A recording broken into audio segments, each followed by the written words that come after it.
ako magkakaanak talaga ako sa totoo lang ha. Siguro 6 minutes ko lang magbabanding dun sa anak ko. Pagtapos ng 6 minutes, bababa ako na. Tapos mag-work na ako ulit. Gano'n, work. Gano'n. Tapos, hindi ako titimpla ng mga gatas niya, yung mga gano'n. Mga gano'n. Hindi ko trabaho yun eh. Para sa akin, tol, kunyari, napagtimpla ako ng gatas, nag-fail yung nanay niya. Parang gano'n sa akin yun eh. What? May point. Napagtimpla mo, hindi ko trabaho to ah. Diba, nag-guess mo, trabaho ko, i-secure yung future nyo eh. Hindi yung trabaho, pagtitimplahin mo ako ng gatas dito. Ngayon, iisipin ng iba, sabihin nila sa akin, sama mo naman tatay.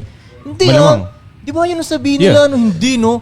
Para sa akin nga, tol, tama yung ginagawa bilang mo. tatay, tol, nag-waste ka nga ng time pag nagtitimpla ka ng gatas. Imbis na Make nandun money ka, ka dapat. gumagawa ka ng pera doon para ma-secure yung pamilya mo, nagtitimpla ka ng gatas.